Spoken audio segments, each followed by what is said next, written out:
Amit Tiwari classes में आपका स्वागत है, जहां आपको मिलता है गुणवत्तापूर्ण शिक्षा और आपके सभी प्रश्नों की जानकारी सहज और सरल भाषा में, जिससे आपके आत्मविश्वास को मिलेगी एक नई उड़ान।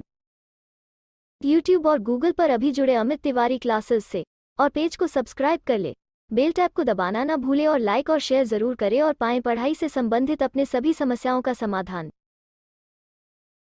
Hello guys, Amit Tiwari classes में आप लोग का स्वागत है। अगर अभी भी आप लोग हमारे चैनल को नहीं सब्सक्राइब किए हैं तो चैनल को सब्सक्राइब कर लीजिए, क्योंकि अच्छी अच्छी वीडियोस मैं आपके लिए लेकर आता रहता हूं।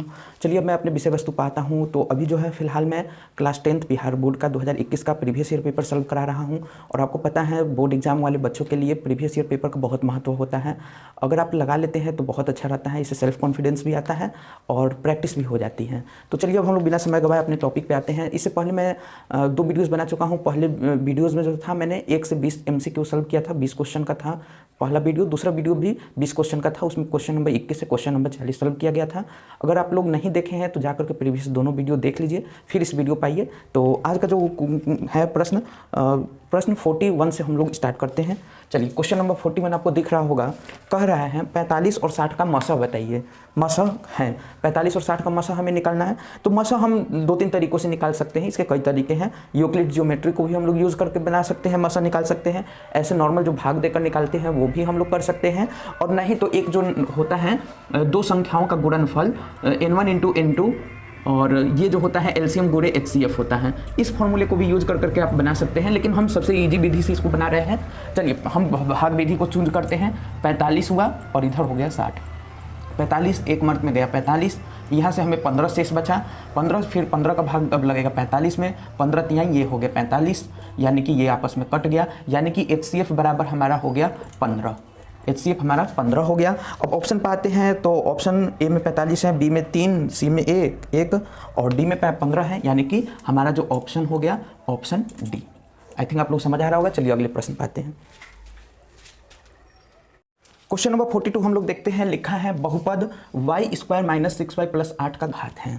तो बहुपद का घात पूछा हुआ है। तो हम लोग जानते हैं बहुपद को इंग्लिश में पोलिनोमियल बोलते हैं। पोलिनोमियल का जो घात होता है वो हाईएस्ट डिग्री होता है। उस बहुपद में जो सबसे हाईएस्ट डिग्री होता है उसी को हम लोग बहुपद घात कहते हैं। जैसे मैं यहाँ पर देखें तो यहाँ पर हमारा चर क्या है, चर y है। y का यहाँ पर घात क्या है, 2 है, यहाँ पर घात 1 है। और 1 और 2 में बड़ा कौन है, तो 2 1 से बड़ा है। यानी कि उस बहुपद का जो घात होता है, बहुपद का घात, उस बहुपद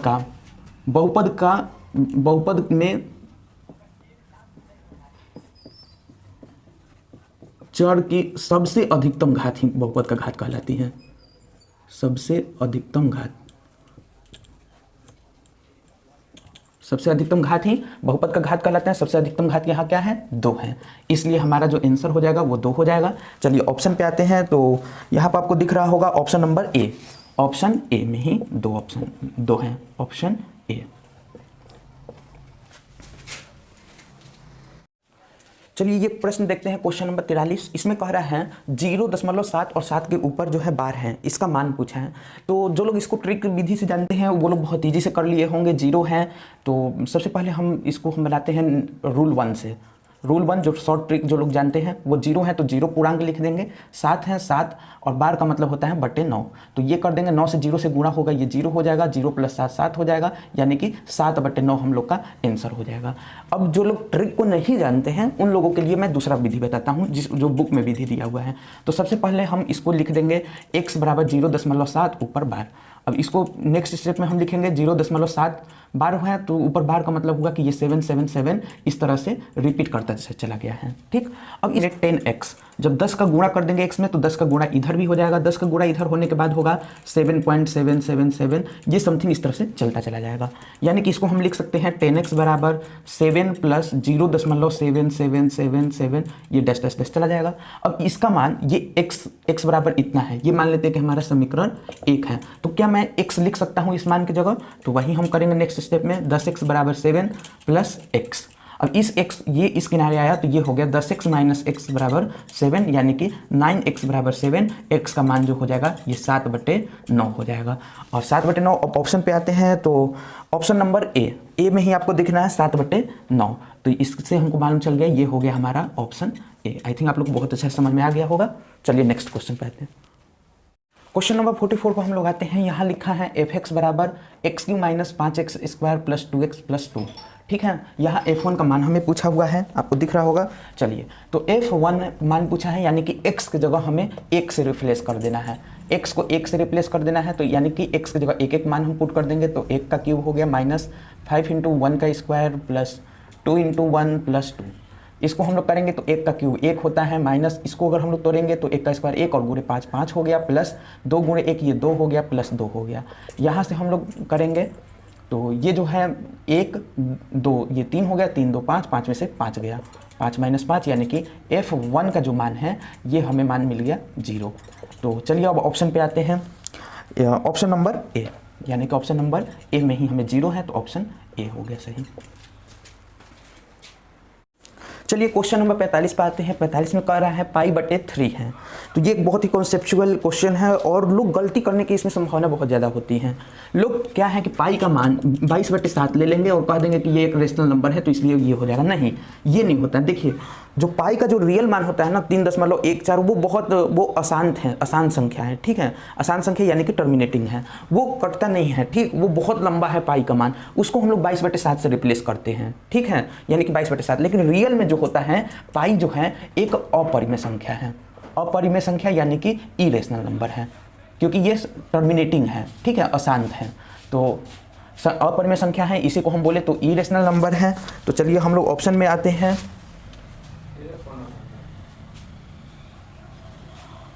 तो जब पाई जो है हमारा अपरिमेय संख्या है तो π/3 भी एक अपरिमेय संख्या ही होगा, यानी कि हम ऑप्शन में बात करें तो ऑप्शन हमारा जो है बी। ठीक है, ऑप्शन बी यानी कि अपरिमेय संख्या। चलिए क्वेश्चन नंबर 46 पे आते हैं। लिखा है द्विघात बहुपद y² + 3y + 2 के शून्यकों का योग बताइए। तो इसे हम लोग क्या करेंगे, हम लोग मान लेंगे कि एक हमारा शून्यक अल्फा है, एक बीटा है। तो एक शून्यक अल्फा है, एक बीटा है। अब 2 शून्यक होंगे इसका, क्योंकि अधिकतम घात इसका 2 है। तो अधिकतम घात अगर जितना होता है बहुपद का उतने शून्यक होते हैं। तो यहाँ पर अगर शून्यकों का योग पूछा गया है तो शून्यकों का योग होता क्या है, शून्यकों का योग यानी कि इसे हम बोले तो अल्फा प्लस बीटा बोल सकते हैं। अल्फा प्लस बीटा होता क्या है, -b/a। ये हम लोग जानते हैं। ठीक इसी में हम लोग डाटा को रख देंगे। यहाँ से देखें तो a का मान क्या है, यहाँ a बराबर क्या है तो 1 है, b बराबर क्या है तो +3 है, c बराबर क्या है +2। इसमें रख देना है -b/a। तो माइनस चिन्ह लगा दिए, b का मान हमारा +3 है, यानी कि यहाँ 3 लिख देंगे, बटे a का मान जो है हमारा 1 है। अल्फा प्लस बीटा शून्यकों का योग यानी कि अल्फा प्लस बीटा, ये -3/1 यानी कि ये हो गया -3। यही हमारा आंसर हो जाएगा। अगर ऑप्शन की बात करें तो ऑप्शन आपको सी दिख रहा है, यानी कि ऑप्शन जो है हमारा सी आंसर हो गया। चलिए क्वेश्चन नंबर 47 यानी कि 47 में आते हैं। इसमें कह रहा है 8 के घात 0 × 2 के घात 0 क्या होगा। तो इसमें हम लोग जानते हैं x का घात जो 0 होता है वो 1 के बराबर होता है, यानी कि किसी भी संख्या का अगर हम लोग 200 ही क्यों ना हो, 200 का घात 0 कर देंगे तो भी 1 ही मिलेगा, 10 का घात 0 कर देंगे तो भी 1 ही मिलेगा। ठीक है, यानी कि किसी भी संख्या का घात अगर 0 होता है तो उसका आंसर हो जाता है 1। तो देखिए इसका आंसर 8 के घात 0 को अगर हम लिखें तो 1 लिखेंगे, गुणे 2 के घात 0 को अगर हम लिखें तो ये भी हम 1 लिखेंगे। तो यानी कि 1 गुणे 1 कितना हो गया, तो ये हो जाएगा 1, यानी कि यही हो जाएगा हमारा आंसर। ऑप्शन की बात करें तो ऑप्शन नंबर बी में आपको दिख रहा है, यानी कि ऑप्शन हो गया बी। चलिए क्वेश्चन नंबर 48 यानी कि क्वेश्चन नंबर 48 देखते हैं। इसमें कह रहा है y² ब्रैकेट में 1/y + 3 का मान क्या होगा। ठीक है, तो इसका मतलब क्या होगा कि y² का गुणा 1/y से भी होगा और y² का गुणा +3 से भी होगा। तो y² गुणे 1/y हो गया, प्लस चिन्ह है +3, y² का गुणा 3 से होगा तो 3y² हो जाएगा। ठीक, 3 से भी गुणा हो गया y² का, ये y से ये y² कट जाएगा, यहाँ बचेगा y, और तो इसको हम लिख देंगे y + 3y², यही हो जाएगा। तो ये जो है हमारा आंसर हो जाएगा। इसी को हम और क्या लिख सकते हैं, घटते हुए घात में लिखें तो 3y² + y भी बोल सकते हैं। ठीक है, तो ये बोलें या ये बोलें, ये दोनों आंसर ठीक है। तो इसमें ऑप्शन हम लोग देख लेते हैं। तो ऑप्शन जो है बी, सॉरी ऑप्शन बी नहीं, ऑप्शन डी है, option number D. Option D में हमें दिख रहा है y + 3y²। चलिए क्वेश्चन नंबर 49 पाते हैं। यहाँ लिखा है यदि 3x माइनस 5y बराबर 0 तथा 9x प्लस 15y बराबर 0 तो x और y के मान होंगे। ये बोला है, ऑप्शन दिया है x बराबर 1 y बराबर 1, option B x 0 y 0, option C 3 0 और इसमें है x बराबर 0 और y बराबर 5।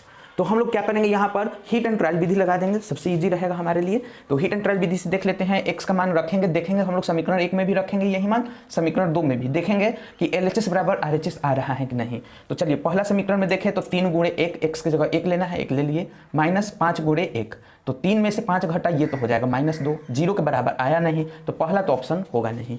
चलिए बी ऑप्शन पाते हैं, x का मान कह रहा है 0 लेना है, तो 3 गुणे 0 माइनस 5 गुणे y का भी मान 0 लेना है, तो 0 रख देंगे। तो देखिए 3 में से 5 ये गया तो कितना हो जाएगा, 3 माइनस 5 सॉरी 3 गुणे 0 यानी कि 0 हो गया, 0 माइनस 0 ये भी हो जाएगा 0, यानी कि LHS बराबर RHS हो गया। अब चलिए ये तो था हमारा समीकरण 1 में रखने पर, समीकरण 2 भी हम रख के देख लेते हैं समीकरण 2 में लेकर।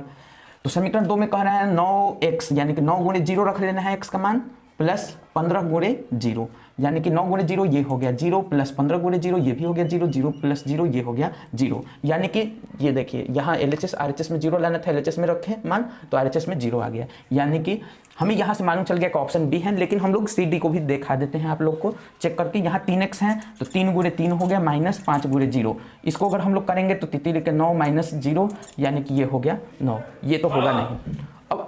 अब हम लोग ऑप्शन नंबर डी पे आते हैं, x बराबर 0 कह रहा है, y बराबर 5 लेने के लिए। तो पहला समीकरण में रखते हैं 3 गुणे 0 माइनस 5 गुणे 5, यहाँ से 0 माइनस 25 हो गया, यानी कि ये तो माइनस 25 हो गया, 0 के बराबर हुआ नहीं, LHS RHS होगा नहीं, तो ना ये ऑप्शन होगा ना ये ऑप्शन होगा। अब चलिए ऑप्शन पे आते हैं, तो ऑप्शन हमारा कौन सा दिख रहा है, ऑप्शन बी सही हो गया, तो हम लोग कर देंगे ऑप्शन बी सही। क्वेश्चन नंबर 50 देखते हैं, लिखा है समांतर श्रेणी 3/4, 5/4, 7/4 और 9/4 है तो सार्वअंतर होगा। सार्वअंतर यहाँ पर पूछा है, सार्वअंतर क्या होगा, सार्वअंतर को हम लोग डी से बोलते हैं, डी लिखते हैं क्योंकि ये इंग्लिश में अगर हम लोग बोले डी को तो इंग्लिश में बोला जाता है इसे ही कॉमन डिफरेंस, और इसे हिंदी में बोले हम लोग तो सार्वअंतर बोलते हैं। तो सार्वअंतर निकालने के लिए हम लोग जानते हैं क्या होता है, सार्वअंतर यानी कि डी बराबर ये हो जाएगा हमारा T2 माइनस T1, मतलब जो हमारा दूसरा पद है उसमें से पहला पद घटा देंगे वही हमारा D होता है। ऐसे इसी तरह तीसरे में से दूसरे को भी घटा सकते हैं, चौथे में से तीसरे पद को भी घटाएंगे, सेम ही मिलेगा AP, तभी होता है। अगर पदों के बीच का अंतर जब समान होता है तो वो AP कहलाता है, तो समान होना चाहिए। चलिए हम 5 में से 5/4 माइनस 3/4 कर देते हैं, 4 का लसा जो है ये हो गया 4, ऊपर में गया 5 और -3, 5 - 3 ये हो गया 2/4। अब 2/4 कटने लायक है, 2 से ये कटा, 1 मर्द में 2 से ये कटा 2 मर्द में, यानी कि हमारा आंसर हो गया 1/2। अब ऑप्शन की बात करें तो ऑप्शन नंबर ए में है 3/4, बी में 1/4, सी है ऑप्शन सी में 1/2 है, तो ये हमारा ऑप्शन हो जाएगा ऑप्शन सी। चलिए क्वेश्चन नंबर 51 पाते हैं। यहाँ लिखा है समांतर श्रेणी 25, 20, 15 का कौन सा पद प्रथम ऋणात्मक पद है। तो प्रथम ऋणात्मक पद यानी कि 0 से छोटा होगा तभी तो होगा। तो चलिए पहले हम देख लेते हैं 0 कौन सा पद है। जो 0 पद हो जाएगा उसमें एक पद और जोड़ देंगे, वो ऋणात्मक संख्या हो जाएगी क्योंकि ये घटते क्रम में है, ये AP डिक्रीजिंग फॉर्म में है। तो AP में प्रथम पद यहाँ A का मान अगर हम देखें तो प्रथम पद A क्या है, हमें दिया हुआ है 25, और जो D है यानी कि सार्वअंतर जिसे हम लोग कहते हैं, सार्वअंतर यानी कि D का जो मान है ये T2 माइनस T1 होता है, यानी कि 20 माइनस 25, इसे हम कर दें तो -5, D का मान दिया है। अब हम an बराबर 0 ले लेते हैं क्योंकि हम निकालना है कौन सा पद 0 है। तो an बराबर फॉर्मूला होता है a प्लस n माइनस 1 गुणे D। यहाँ पर n के बराबर हम 0 ले लिए, a का मान हमारा 25 दिया हुआ है, प्लस n माइनस 1, n का मान निकालना है इसलिए n रख दिए -1, और यहाँ -5 हो गया गुणे। तो यहाँ पर हम सबसे पहले गुणा का ऑपरेशन यहाँ हो रहा है, तो गुणा का ऑपरेशन करेंगे तो -5n का गुणा n से हुआ तो -5n हो गया, -5 गुणे -1 ये हो गया +5, ठीक है। इसी तरह से अब 0 बराबर 25 5 ये हो गया 30 -5n, इस संख्या को इधर लाए बराबर के इधर, तो ये हो जाएगा -30 बराबर -5n। n का अगर मान हमसे पूछा गया है तो -30 बटे -5, माइनस ये कट जाएगा, 5 से ये 30 कटेगा 6 मार्क में, यानी कि n बराबर ये छठा पद, तो ये जो छठा पद हुआ ये छठा पद तो 0 होगा। अब हमसे ऋणात्मक पूछा है, प्रथम ऋणात्मक पद, तो प्रथम ऋणात्मक पद जो होगा ये छठा पद तो 0 होगा। अब इससे अगला जो पद होगा वो ऋणात्मक कहलाएगा, तो 6 + 1 कर देंगे हम लोग, 6 + 1 यानी कि 7वां पद ऋणात्मक होगा, 7वां पद जो है हमारा ऋणात्मक होगा। चलिए अब ऑप्शन में आते हैं, तो option number B, option B.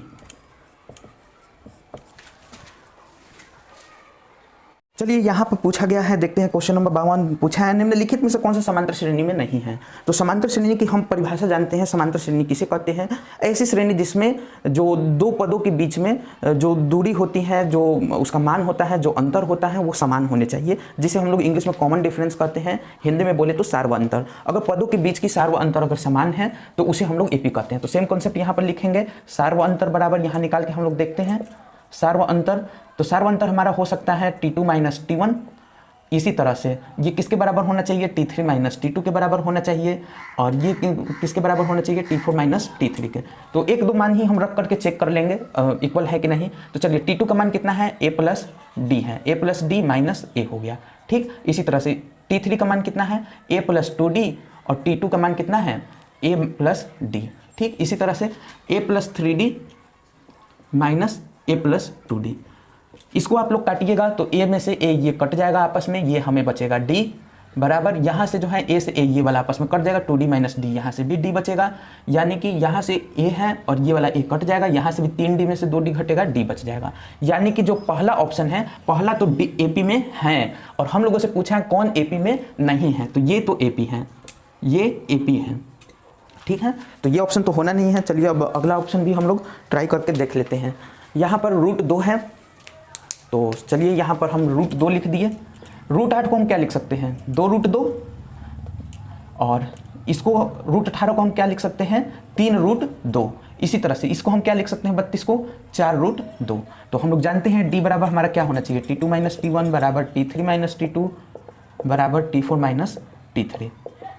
तो यहाँ पर अगर D हम लोग देखें तो T2 जो है 2√2 है माइनस √2, यानी कि यहाँ से भी अगर हम लोग देखें तो √2 मिलना है, ये भी √2 आना है, और T3 में से T2 घटाएंगे यानी कि 3√2 माइनस √2, तो भी ये वहीं आएगा, ठीक है। तो यानी कि हमें मालूम चल गया ये भी AP में है, ये भी AP है। और हम लोगों से पूछा गया कौन सा AP नहीं है, इसको भी आप लोग चेक करिएगा, ये देखने से ही मालूम चल रहा है ये जो ऑप्शन है ये भी AP है, ये भी AP है। लेकिन ये AP क्यों नहीं है? क्योंकि जब इस पद में से इस पद को आप घटाइएगा 0.33 माइनस 0.3 कीजिएगा, यानी कि 0 हो गया, तो यहाँ पर हमें मिलेगा 0.03, ठीक। और यहाँ पर अगर T3 में से T2 जब आप लोग घटाइएगा 0.333 माइनस 0.33, यहाँ 0 लेना पड़ेगा, ये 3 हो जाएगा, यहाँ 0 0 और यहाँ 0। तो देखिए अंतर यहाँ खुद स्पष्ट दिखेगा। इन दो पदों के बीच का अंतर तो इतना है, पर इन दो पदों का बीच का अंतर ये है 0.003, यानी कि इसका ऑप्शन कौन सा हो जाएगा? ऑप्शन हमें सी हो गया, कि ऑप्शन सी जो है ये हमें AP में नहीं है।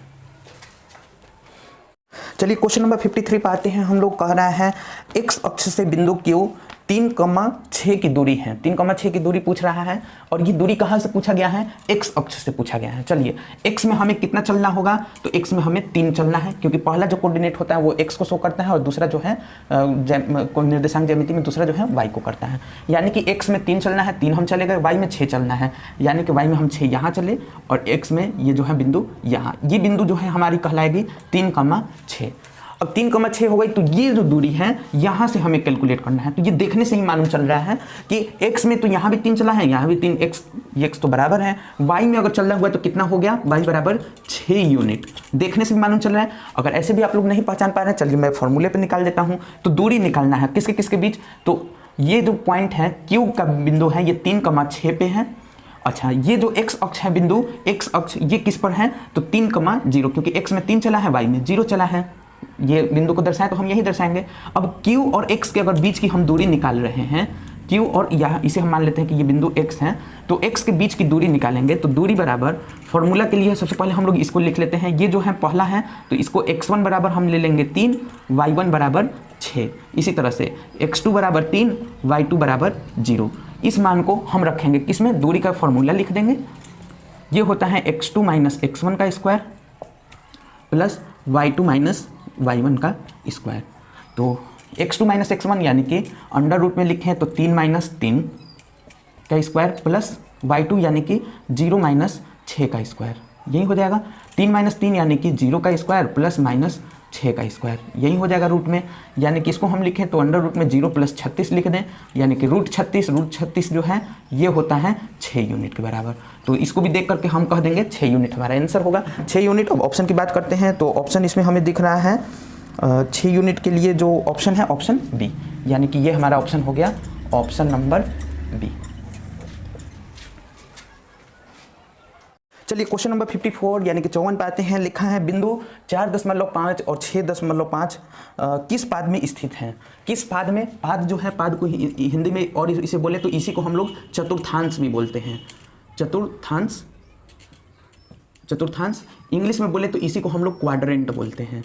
क्वाड्रेंट एक जो ग्राफ है, किसी भी ग्राफ में क्वाड्रेंट 4 प्रकार के होते हैं। ये जो है इसे हम लोग पहला क्वाड्रेंट बोलते हैं, इसे दूसरा बोलते हैं, इसे तीसरा चतुर्थांश या क्वाड्रेंट, और इसे चौथा चतुर्थांश या क्वाड्रेंट बोलेंगे, या पाद कह सकते हैं आप लोग। तो जो इसमें सबसे पहले हम लोग को एक्स लिखना होता है, तो एक्स यहाँ किस में होते हैं, ये पॉजिटिव होते हैं, वाई यहाँ पॉजिटिव होते हैं, यहाँ एक्स नेगेटिव होता है, वाई नेगेटिव होता है। तो हम लोग जानते हैं सबसे पहले जो होता है एक्स को लिखना होता है निर्देशांक ज्यामिति में, तो एक्स का चिन्ह यहाँ प्लस है, वाई का चिन्ह क्या है, प्लस है, तो ये हो गया।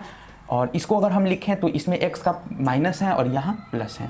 फिर इसमें भी सबसे पहले हम माइनस वाले x वाले को लिखेंगे तो x में माइनस है, y में जो है यहाँ माइनस है, तो माइनस माइनस हो गया। अब फोर्थ ऑप्शन में देखें तो यहाँ जो है x में हमें प्लस चलना होगा और y के लिए माइनस। चलिए इतना चीज़ हम लोग देख करके बता सकते हैं। इसमें देखें तो यहाँ भी किसका चिन्ह है, प्लस है, यहाँ भी क्या है, कुछ नहीं लिखा है, इसका मतलब प्लस है, तो प्लस प्लस चिन्ह देखिए किस में मिल रहा है, किस पाद में मिल रहा है, तो ये पहला पाद है। यानी कि पहला पाद यानी कि कौन सा चतुर्थांश हो जाएगा, पाद, कौन सा पाद या चतुर्थांश वो कहलाएगा, वो फर्स्ट होगा। यानी कि ऑप्शन की बात करें तो ऑप्शन नंबर ए प्रथम पाद, ऑप्शन नंबर ए यानी कि प्रथम पाद आंसर हो जाएगा। चलिए क्वेश्चन नंबर 55 पाते हैं। यहाँ लिखा है बिंदुओं 3, और बी 1, 2 को मिलाने वाली रेखाखंड के मध्य बिंदु का नियमांक है। मध्य बिंदु का हमें निर्देशांक यहाँ लिखना है। तो मध्य बिंदु का निर्देशांक यानी कि हम मान लेते हैं यहाँ ए है और ये बी है, इसके बीच में जो मध्य बिंदु है वो बिंदु पॉइंट पी है। तो मध्य बिंदु लिखने के लिए सबसे पहले हमें x1 लिखना होगा, तो x1 का मान कितना दिया है, 3, और यहाँ पर y1 का अगर हम मान लिखें तो y1 बराबर -4। इसी तरह से x2 का मान लिखें तो यहाँ है 1 और y2 का जो मान है यहाँ पर है 2। अब हम लोग जानते हैं मध्य बिंदु का फॉर्मूला क्या होता है। तो मध्य बिंदु का जो फॉर्मूला है वो उसे हम लोग लिख लेते हैं यहाँ पर x1 + x2 बटे 2, y1 + y2 बटे 2, यही होगा। यानी कि x1 का मान यहाँ 3 है, प्लस यहाँ 1 है, तो 1 हो गया बटे 2 हो गया, y1 का मान जो दिया है ये -4 है, प्लस 2 है बटे 2 हो गया। यहाँ से 4 बटे 2 हो गया, 4 बटे 2, ये हो गया -2 बटे 2, -2 बटे 2, 2 से 2 कटे, ये -1 मर्द में गया, ये 2 से 2 कटा 2 मर्द में। यानी कि इसे हम कितना लिख सकते हैं, 2, -1, यही हमारा मध्य बिंदु का ये निर्देशांक हो जाएगा। तो मध्य बिंदु का निर्देशांक हमें मिल चुका है। अब हम लोग ऑप्शन पे आते हैं। तो ये वाला ऑप्शन नंबर हमें सी में दिया है, तो इसका आंसर हो जाएगा ऑप्शन सी। चलिए क्वेश्चन नंबर 56 को देखते हैं। 56 में लिखा है मूल बिंदु से बिंदु P है एक, -1, -b है, और इसकी दूरी हमसे ज्ञात करने के लिए बोला गया है। पहले आते हैं मूल बिंदु। मूल बिंदु कहलाता क्या है, तो इसे हम लोग इंग्लिश में बोलते हैं ओरिजिन बोलते हैं। ओरिजिन यानी कि 0.0 इसका निर्देशांक होता है। इसका ओरिजिन को हम लोग ओ से लिख सकते हैं। तो चलिए हम मान लेते हैं कि हमारे पास एक पॉइंट है ओ है, इसका जो निर्देशांक है 0,0 है। दूसरा एक पॉइंट है P, इसका है -a, -b। ठीक, इन दोनों के बीच की दूरी निकालना है। तो यहाँ से x1 बराबर हम क्या लिखेंगे, 0। यहाँ दूसरा जो है y1 का मान है, तो y1 बराबर 0 हो गया। x2 का मान जो है -a हो गया, और y2 का जो मान है ये हो गया -b। अब यहाँ पर हम उस दूरी का फॉर्मूला लिख देंगे। दूरी का जो फॉर्मूला होता है √x2 - x1 का स्क्वायर प्लस y2 - y1 का स्क्वायर।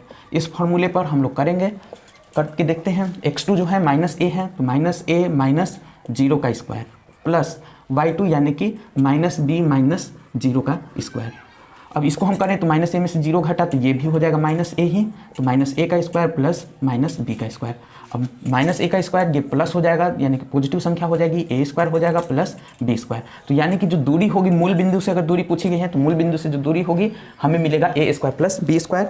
ऑप्शन की बात करें तो इतना यूनिट यानी कि ऑप्शन ए हो जाएगा, ऑप्शन नंबर ए सही हो जाएगा। चलिए क्वेश्चन नंबर 57 पाते हैं। यहाँ लिखा हुआ है यदि बिंदु K, 2 और -3, -4, 7, -5 संरेख है, यानी कि कोलिनियर है, तो के का मान बताना है। हम लोग जानते हैं जब भी संरेख हो जाती है तो संरेख में हमें त्रिभुज का निर्माण होगा नहीं। जब त्रिभुज का निर्माण होगा नहीं, यानी कि हमें त्रिभुज की अगर हम लोग क्षेत्रफल की बात करें, ये त्रिभुज है, त्रिभुज के क्षेत्रफल की अगर हम लोग बात करें तो ये हमें यानी कि 0 दिया हुआ है। ठीक, तो चलिए हम लोग इसी पर के का मान निकालते हैं। इसके के का मान निकालने के बहुत सारे तरीके हैं, ये कभी हम वीडियोस में बताएंगे निर्देशांक ज्यामिति के ट्रिक में। और अभी आप लोग देख लीजिए सबसे इजी तरीका जो आप लोग एनसीईआरटी बुक और में दिया हुआ है। तो यहाँ के है तो के x1 बराबर हम क्या मान लेंगे के, और x2 बराबर अगर हमें y1 बराबर लिखना हो तो y1 2 हो गया। इसी तरह से x2 बराबर हमें क्या दिया है -3 और y2 बराबर दिया है -4। यहाँ पर आएंगे तो x3 बराबर क्या दिया है हमें 7 दिया है, और y3 का जो मान दिया है ये -5 दिया है। अब त्रिभुज का क्षेत्रफल हम लोग लिखेंगे, तो त्रिभुज का जो क्षेत्रफल होता है ये होता है 1/2, x1 को ब्रैकेट में लेकर के y2 - y3 प्लस x2 को ब्रैकेट में हम लोग लिखते हैं y3 - y1 प्लस x3 को जब ब्रैकेट में हम लोग लेते हैं तो y1 - y2। यही जो है हमारा फॉर्मूला होता है, इस फॉर्मूले को हम लिख देंगे। लिखने के बाद त्रिभुज के क्षेत्रफल हम 0 ले लेते हैं, 0 बराबर 1/2 हो गया। x1 का मान कितना दिया है के दिया है, तो के हम ले लिए y2 - y3, तो y2 का मान -4 है, -5 ये हो गया, प्लस x2 का मान जो है -3 दिया है, तो -3 हम ले लेंगे, y3 - y1, y3 - y1 यानी कि -5 - 2 हो गया, प्लस x3 का मान जो है 7 दिया हुआ है, 7 लिख दिए हम, y1 - y2 यानी कि 2 - 4 ये हो गया। चलिए हम लोग कर देते हैं, यहाँ से 0 का 2 से गुना होगा तो ये हो जाएगा 0 बराबर, अब के है तो के लिख दिए, ये -4 + 5 हो जाएगा, क्या हो जाएगा -4 + 5। ठीक इसी तरह से ये -3 है तो ये हो जाएगा -3, और ब्रैकेट में इसको अगर हम लोग तोड़ दें तो क्या हो जाएगा -7 हो जाएगा, प्लस 7 है यहाँ, इसको अगर हम लोग लिखें तो ब्रैकेट में क्या लिखेंगे 2 + 4 लिखेंगे। तो चलिए इसको हम लिख देते हैं। इसको लिखने के बाद 0 बराबर के हैं, तो इसको अगर हम लोग तोड़ें तो कितना हो जाएगा -4 + 5 यानी कि ये हो गया 1 यानी कि के हो गया। ठीक, इसको करें तो माइनस प्लस हो गया, 7 के 21 हो गया, और इसको करें तो 4 2 6 हो गया, 6 7 42 हो गया। तो जब 42 हो गया तो के बराबर, अगर के हम इधर लाएं तो ये क्या हो जाएगा -के हो जाएगा, -के बराबर 42, और इसको हम 21 को जोड़ दें तो ये हो जाएगा 63, यानी कि के का मान हो जाएगा -63। अब हम ऑप्शन में आते हैं, तो ऑप्शन नंबर आपको दिख रहा होगा सी। तो चलिए ऑप्शन इसका हो गया सी। आई थिंक आप लोग को बहुत अच्छा समझ में आ गया होगा। चलिए क्वेश्चन नंबर 58 देखते हैं। लिखा है यदि दो समरूप त्रिभुजों का क्षेत्रफल का अनुपात 25 है, 25:64 है, तो उनके संगत भुजाओं का अनुपात होगा। संगत भुजाओं का अनुपात पूछा गया है, तो हम लोग को समरूप मान लेते हैं कि एक हमारा त्रिभुज ABC है, और जो दूसरा त्रिभुज हम मान लेते हैं कि हमारे पास PQR है। तो ये दोनों आपस में समरूप है मान लेते हैं, तो इन दोनों का अनुपात जो है क्षेत्रफल का दिया हुआ है। तो अगर हम लिखें त्रिभुज ABC का क्षेत्रफल ये हो गया डिवाइडेड बाई, और त्रिभुज PQR का क्षेत्रफल, तो ये जो होगा इन लोग के भुजाओं के स्क्वायर के बराबर होगा, यानी कि इन लोग का अगर अनुपात हमें 25/64 दिया हुआ है, तो अगर हम एक भुजा की बात करें यानी कि इसको हम क्या लिख सकते हैं AB/PQ, ये जो है इन दोनों का ये हो जाएगा होल स्क्वायर। ठीक, तो यानी कि AB/PQ का होल स्क्वायर बराबर इतना दिया है। तो AB बटे अगर कोई हमसे PQ पूछे, यानी कि एक भुजा पूछा, क्योंकि संगत भुजा पूछी गई है एक भुजा, तो एक भुजा इन दोनों के त्रिभुज का जो क्या होगा वो हो जाएगा √25/√64, यानी कि ये हो गया 5/8, और ये हम समझ रहे हैं कि आप लोग को बहुत अच्छा समझ में आ गया होगा, यानी कि 5/8 हो जाएगा, यानी कि 5:8, यानी कि ऑप्शन की बात करें तो ऑप्शन नंबर सी हमारा जो है यहाँ पर सही हो गया। चलिए अब आगे प्रश्न देखते हैं। चलिए प्रश्न संख्या 59 हम लोग देखते हैं। इसमें लिखा है यदि त्रिभुज के शीर्षों का नियामक 0,8, 0, 0 और 6,0 है तो त्रिभुज का परिमाप होगा। तो त्रिभुज की परिमाप ज्ञात करने के लिए हम लोग जानते हैं उसे हमें भुजाओं की लंबाई याद होनी चाहिए, मतलब मान हमें मालूम होना चाहिए। तो चलिए हम लोग इसकी लंबाई निकाल लेते हैं। तो सबसे पहले AB की लंबाई निकालेंगे, तो AB के लिए दूरी वाला वही फॉर्मूला लगा देंगे, तो ये हो जाएगा x2 - x1 का स्क्वायर, यही होता है दूरी का फॉर्मूला, प्लस y2 - y1 का स्क्वायर, यही होता है। सेम फॉर्मूले पर हम बैठा देंगे, तो यानी कि x2 यानी कि हम मान लेते हैं यहाँ 0 है, तो 0 माइनस ये 0 हो गया, 0 का स्क्वायर, प्लस y2, इसमें मान क्या है y2 का 0 है, तो 0 - 8 का स्क्वायर, ये हो गया। तो ए बी का जो मान हो जाएगा ये हो जाएगा अंडर रूट में 0 माइनस 0 यानी कि 0 का स्क्वायर प्लस माइनस 8 का स्क्वायर, यानी कि यहाँ से ए बी निकालेंगे तो ये हो जाएगा 0 प्लस 64, यानी कि ये हो गया रूट 64, यानी कि ये हो गया 8, यानी कि ए बी का जो मान हो गया वो 8 यूनिट हो गया। चलिए इसी तरह ए बी के अलावा अब हम बी सी की भुजा निकाल लेंगे मान। तो बी सी में भी सेम वही फॉर्मूला लगाएंगे। तो ये हो जाएगा x2 minus x1 y2 minus y1, यानी कि 6 में से 0, 6 माइनस 0 का स्क्वायर प्लस 0 माइनस 0 का स्क्वायर, यही हो जाएगा। यानी कि बी सी की अगर भुजा की हम लोग बात करें तो ये हो गया 6 का स्क्वायर प्लस 0 का स्क्वायर, यानी कि ये हो गया 6 के 36 प्लस 0, यानी कि बी सी बराबर रूट 36 यानी कि 6 यूनिट, ये हो गया। ठीक है, और ये इसका मान था 8 यूनिट।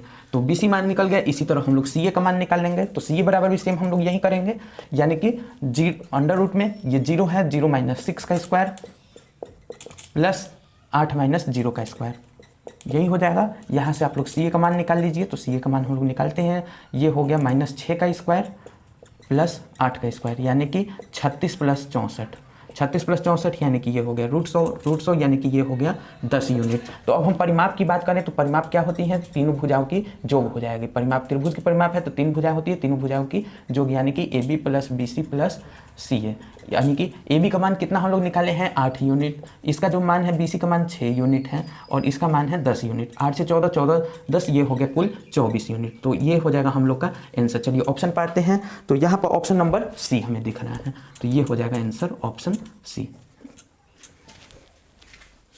चलिए प्रश्न संख्या 60 में आते हैं। इसमें कह रहे हैं त्रिभुज एबीसी में ए बी का स्क्वायर जो है वो बी सी के स्क्वायर प्लस ए के स्क्वायर के बराबर है, तो एंगल सी होगा, एंगल सी होगा। देखिए ये हमको दिख रहा है, जब ये वाला फॉर्मूला लिख दिया है तो ये हमको पहचानने में बहुत आसान हो रहा है। मान लेते हैं हम ए बी हमारा कर्ण है, कहीं भी कोई त्रिभुज है, अगर हम मान लेते हैं कि ए बी जो है हमारा कर्ण है, ठीक, क्योंकि कर्ण पाइथागोरस परिमेय लगता है, पाइथागोरस परिमेय, और वो किस त्रिभुज में लगता है, समकोण त्रिभुज में पाइथागोरस परिमेय। तो पाइथागोरस परिमेय ये जो है क्या कहता है, कर्ण स्क्वायर बराबर लंब स्क्वायर प्लस आधार स्क्वायर, यही होता है। तो कहीं ना कहीं अगर हम बात करें तो ए बी हमारा क्या है, कर्ण है, ए बी हमारा कर्ण है। तो चलिए हम मान लेते हैं कि ए बी जो है कर्ण है, तो अभी तो बी सी जो है मान लेते हैं कि हमारा बी सी, यानी कि बी सी को लंब कह रहा है। तो चलिए इसको यहाँ मैं ए लिख देता हूँ और यहाँ बी, कोई फर्क नहीं, ए बी के कर्ण हो गया, बी सी जो है हमारा लंब हो गया और सी ए जो है आधार हो गया। तो बी सी का स्क्वायर प्लस सी ए का स्क्वायर है। तो एंगल सी की बात कर रहा है, ये एंगल सी यानी क्या है, 90 डिग्री का कोण है।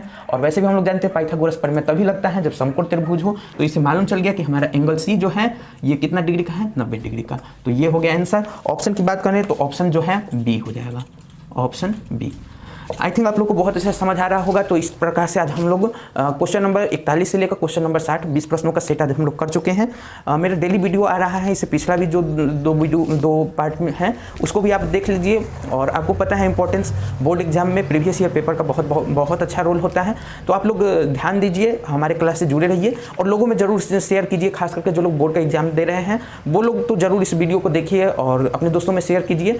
और हमें हमारे चैनल को आप लोग इसी तरह से प्यार देते रहिए। तभी तक के लिए धन्यवाद।